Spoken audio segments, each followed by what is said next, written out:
자, 여러분들 오늘 우리 문제 봐야죠. 오늘 여러분에게 이제 소개할 문제는 이제 계속의 행정기본법에 있는 내용들이거든요. 그래서 행정기본법상 처분에 대한 문제니까 하나씩 볼게요. 첫 번째가 처분에는 행정청한테 뭐가 있는 게 있다? 재량이 있는 것도 있고 재량이 없는 것도 있죠. 재량이 있는 처분을 재량행위, 재량이 없으면 기속행위를 하는데, 여러분 재량이 있다는 말은 행정청이 해도 되고 안 해도 된다는 얘기잖아요. 근데 재량이 있다고 해서 이 재량은 무한정 재량입니까? 한계가 있습니까? 한계가 있겠죠. 그래서 재량이 있는 처분을 할 때는 관련 이익을 정당하게 비교해야 되고요. 당연히 재량권의 범위를 넘어가면 안 되는 겁니다. 너무나 당연한 얘기입니다. 그래서 행정기본법에 나와 있으니까 알아두시고. 그 다음에 자 보세요. 행정청이 A한테 운전면허 취소 처분을 했습니다.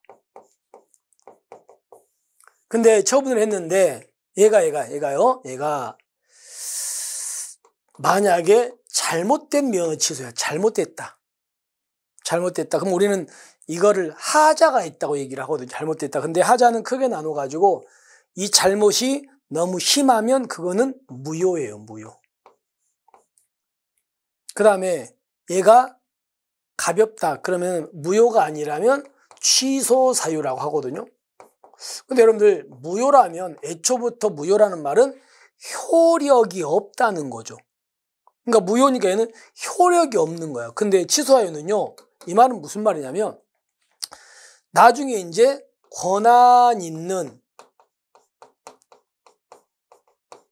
기관이 취소하기 전까지는 일단 뭐다? 유효입니다. 얘는 유효. 그러니까 행정청이 이거를 취소하기 전까지는 일단은 유효가 되는 거예요. 이걸 우리가 이제 뭐라고 하냐면 이걸 공정력이라고 얘기하거든요. 행정법을 하신 분은 아실 건데 공정력인데 결론은요. 그러면 무효라면 취소하기 전까지는 유효로 봐준다. 그럴 수 없다. 그래서 무효니까 효력이 없으니까 해. 그러니까 결론은요. 보세요. 처분은 권한 있는 기관이 취소, 처리하거나 기관 경과 등으로 소멸되기 전까지는 유효한 것으로 통용된다. 맞는데 여기 때문에 X. 무효인 처분은 포함, 무효는 제외. 무효는 애초에 효력이 없으니까 유효를 안 봐줍니다. 그래서 무효인 이것 때문에 X라는 걸 기억하시면 되겠죠.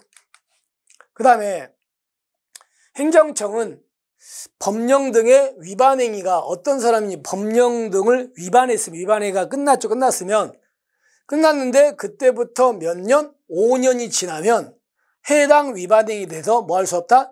제재 처분할 수 없습니다. 그러니까 만약에 행정청이 나한테 제재 처분하려면 내가 법을 위반했잖아요. 그때로부터 5년 안에 제재 처분을 때리라는 거예요. 5년 안에.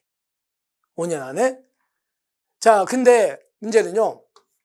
예외가 있어가지고 5년이 지나서도 제재 같은 걸 할 수 있는 경우도 있습니다. 자, 어떤 경우냐면 당사자가 인허가나 신고의 위법성을 알고 있었다거나, 자, 그냥 과실이 아니고 뭘로?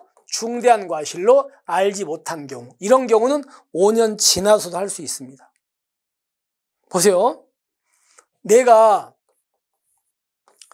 행정청한테 허가를 해달라고 신청을 했습니다.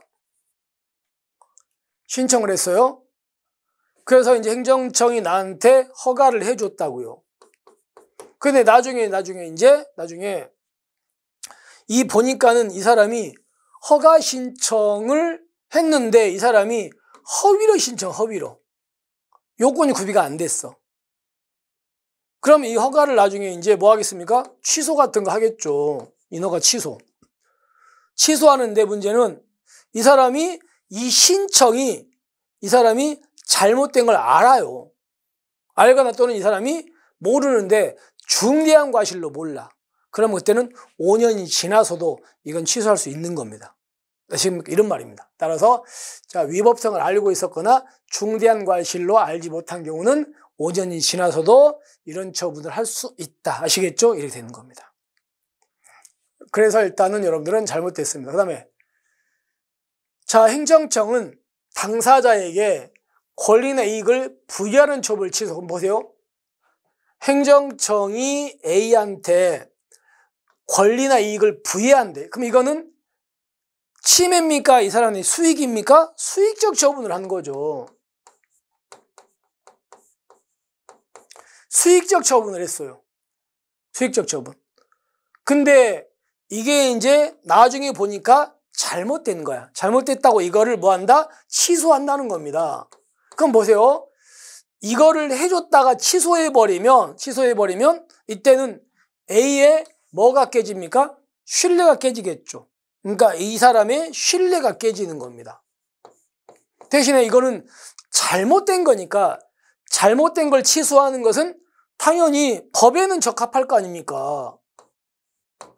그래서 이 두 개를 비교해가지고 얘가 커야만 수익적 처분을 뭐 할 수 있다? 취소할 수 있다는 거예요. 이렇게 비교하라는 거야. 그 얘기입니다. 따라서 당사자에게 권리나 이익을 부여하는 처분을 취소하려는 경우는 취소로 인해서 당사자가 입게 될 불이익 이거죠. 취소로 달성되는 공익 이거하고 비교해야 돼. 비교해서 얘가 커야만 취소가 정당화되는 겁니다. 그런데 당사자가 처분의 위법을 알고 있었다가 여기 똑같이 무슨 과실? 중대한 과실로. 알지 못한 경우라면 이건 비교할 필요가 없어. 그냥 바로 취소하면 됩니다. 이때는. 됐죠? 그렇게 해서 이것도 잘못됐다는 거 기억하시면 되겠습니다. 넘어갑니다. 그 다음에 자, 행정청이 A한테 도로 점용 허가라는 걸 해줍니다.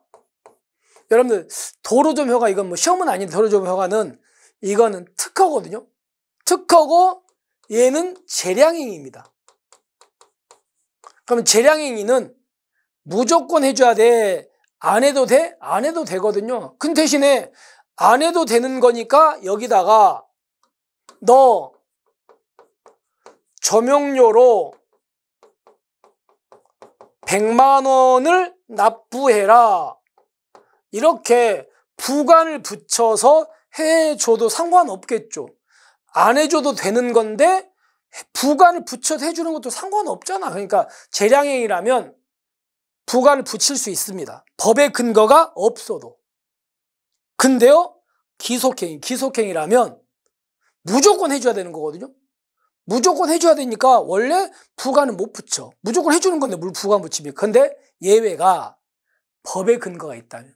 아니, 법의 근거가 있으면 기속행위라도 부관 붙일 수 있겠죠? 따라서 갑니다. 재량이 없는 경우에는 부관을 붙일 수 있다? 아니, 재량이 있는 경우에 붙일 수 있습니다. 그리고 재량이 없는 경우에는 법률의 근거가 있어야 됩니다. 아시겠죠? 받겠습니다. 이렇게 해서 잘못됐습니다. 그 다음에 이제 비읍은 이거예요. 행정청이 A한테 도로 점용 허가라는 걸 해줬습니다. 근데 해줬는데 만약에 이걸 언제 해줬냐면요. 11월 만약에 15일 날 해줬다고 합시다. 그러면서 이때는 여기다가 아무런 부관을 아무것도 안 붙였어요. 아무것도 안 붙였습니다. 근데요, 6개월 있다가, 야, 너 6개월 있다가 이제 앞으로는 매달 100만 원씩을 납부해라. 이렇게 부관을 나중에 붙여버린 거야. 이때는 안 붙였다가. 이렇게 나중에 붙인 걸 우리가 뭐라고 한다? 이걸 사후부관이라고 합니다. 첫 번째, 됐죠? 두 번째. 맨 처음에는요, 여기서 50만 원을 내라고 했었어요. 그럼 이거는 안 붙인 게 아니고 부관을 붙이긴 붙였죠. 근데 나중에 이걸 100만 원으로 바꿨습니다. 이걸 우리가 부관의 사후 변경이라고 합니다.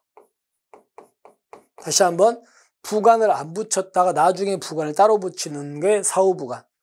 부관을 붙였는데 이걸 나중에 변경하는 게 부관의 사후 변경인데, 이 사후부관이나 부관의 사후 변경은 원칙은, 그러니까 원칙적으로 이제 어떨 때만 가능하냐면, 첫 번째가 법에 이렇게 하라고 돼 있으면 가능하겠죠. 법에 써 있으면 가능하지.